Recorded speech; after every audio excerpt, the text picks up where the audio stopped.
क्या आपको पता है कि हम इंट्रामस्कुलर इंजेक्शन जो है वो कौन-कौन से मसल्स के अंदर लगाते हैं और उन मसल्स में इंजेक्शन लगाने की वजह से क्या कॉम्प्लिकेशन आ सकते हैं?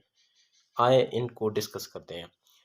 2 तरह के मसल होते हैं जिनमें हम इंट्रामस्कुलर इंजेक्शन लगाते हैं मोस्टली। वो एक अपर लिम्ब में होता है और एक लोअर लिम्ब में होता है। अपर लिम्ब में जब बात करेंगे तो हमें डेल्टॉइड मसल मिलता है। उसमें हम इंट्रामस्कुलर इंजेक्शन जो है वो लगाते हैं। अब डेल्टॉइड मसल के भी 3 फाइबर होते हैं। एंटीरियर फाइबर होता है, पोस्टीरियर फाइबर होता है और मिडल फाइबर होता है। और जो हमने इंजेक्शन लगाना होता है वो हमने मिडल फाइबर के अंदर लगाना होता है। अब इसकी कॉम्प्लिकेशन की बात की जाए तो कॉम्प्लिकेशन क्या हो सकती हैं? जब इंट्रामस्कुलर इंजेक्शन लगाया जाता है तो उसकी वजह से ये होता है कि जो नर्व होती है वो डैमेज हो जाती है। अब डेल्टॉइड मसल को जो नर्व सप्लाई करती है वो है एक्सिलरी नर्व। अब अगर इंजेक्शन जो है वो मिडल फाइबर की बजाय एंटीरियर फाइबर या मिडल फाइबर में से किसी में भी लगेगा तो उसकी वजह से हो सकता है मिडल में लगेगा, ज़्यादा चांसेस हो सकते हैं। अगर वो गलत इंजेक्शन लग रहा है तो वो एक्सिलरी नर्व जा सकती है। और पोस्टीरियर में लग रहा है तो ज़्यादा चांसेस होते हैं कि पोस्टीरियर एक्सिलरी मतलब डेल्टॉइड मसल की फाइबर के ऊपर लगाने के बजाय ट्राइसेप में चले जाते हैं, कोई इंजेक्शन लगा देता है वहाँ पे। तो उसकी वजह से हो सकता है कि रेडियल नर्व जो है वो हमारी डैमेज हो जाए। जब रेडियल नर्व डैमेज होगी तो उसकी वजह से ये होगा कि रिस्ट ड्रॉप हो जाएगी। इसके अलावा अगर डेल्टॉइड मसल में लगा है और एक्सिलरी नर्व जो है वो डैमेज हुई है तो उसकी वजह से ये होगा कि हम शोल्डर के ऊपर अबडक्शन जो करते हैं, स्टार्टअप जो लेते हैं वो स्टार्टअप नहीं लिया जा सकेगा। इसके बाद लोअर लिम्ब में अगर बात करें तो सबसे लार्जेस्ट जो मसल पड़ा होता है वो है ग्लूटेस मैक्सिमस मसल।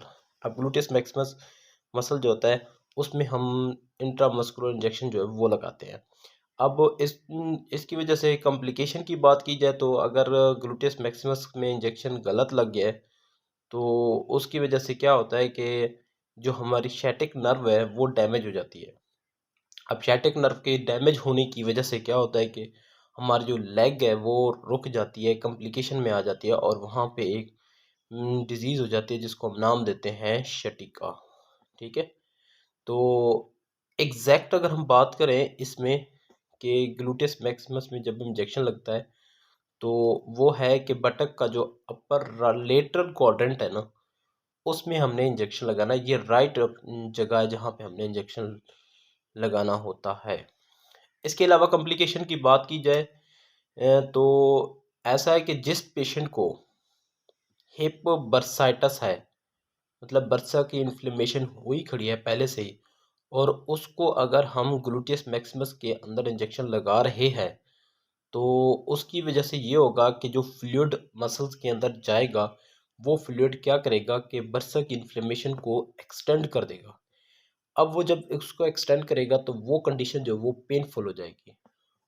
तो इसमें भी हमने एहतियात करना है कि जिस पेशेंट को बर्साइटस की कंप्लेन है तो उसके अंदर हम ग्लूटेस मैक्सिमम मसल के अंदर इंजेक्शन जो है ना वो ना लगाएं।